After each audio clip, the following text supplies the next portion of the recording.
Let us go then, you and I, when the evening is spread out against the sky.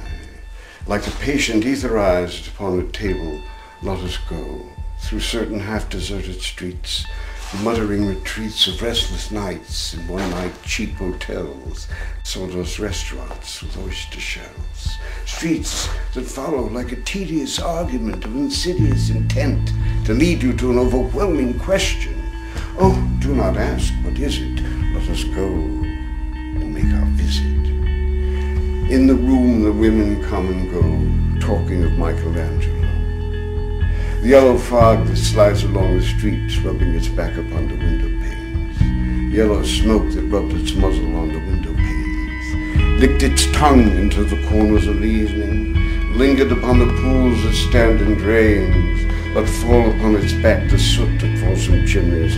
Slipped by the terrace, made a sudden leap, seeing that it was a soft October night, curled once about the house, and fell asleep. And indeed there will be time for the yellow smoke that slides along the street, rubbing its back upon the window panes. There will be time. There will be time to prepare a face, to meet the faces that you meet. There will be time to murder and create, and time for all the works and days of hands that lift and drop a question on your plate. A time for you, time for me, time yet for 100 indecisions and revisions before the taking of toast and tea. In the room the women come and go, talking of Michelangelo. And indeed there will be time to wonder, do I dare? And do I dare? Time to turn back and descend the stair with the bald spot on my head. They will say, how is hair's growing thin? My morning coat, my collar mounting firmly to the chin, my necktie rich and modest, but asserted by a simple pin. They will say, but how his arms and legs are thin. Do I dare disturb the universe? In a minute there is time for decisions and revisions which a minute will reverse.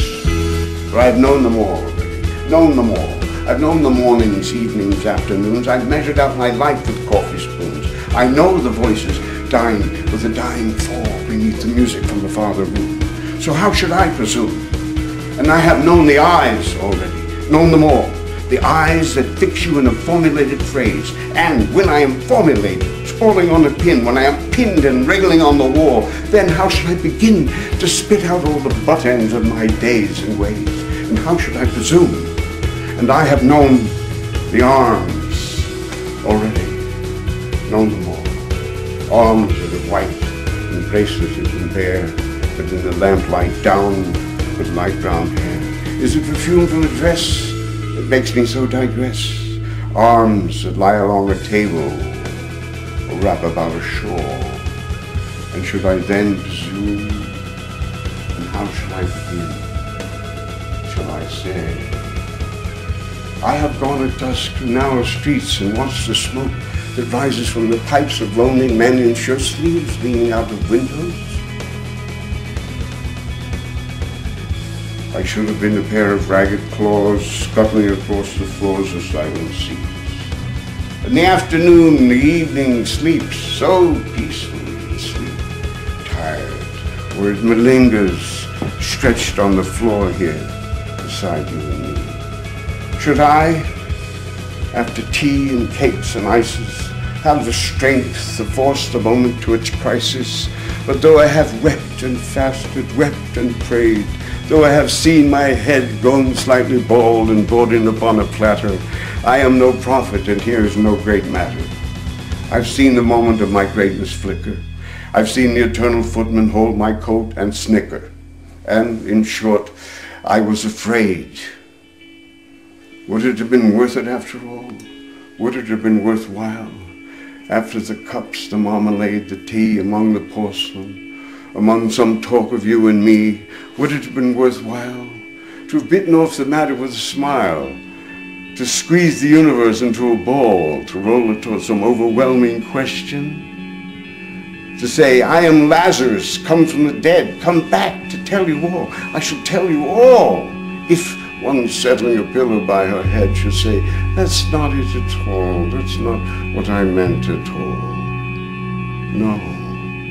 I am not Prince Hamlet, nor was meant to be, am an attendant lord, one that will do to swell a progress, start a scene or two, advise the prince, no doubt, easy tool, deferential, glad to be of use, politic, cautious and meticulous, full of high sentence, but a bit obtuse, at times indeed almost ridiculous, almost at times the fool. I grow old. I grow old. I shall wear the bottoms of my trousers rolled. Shall I part my hair behind? Do I dare to eat a peach? I shall wear white flannel trousers and walk upon the beach. I've heard the mermaids singing, each to each. I do not think that they will sing to me. I've seen them riding seaward on the waves, combing the white hair of the waves blown back when the wind blows the water white and black. We have lingered in the chambers of the sea, by sea girls wreathed with seaweed red and brown, till human voices wake us and we drown.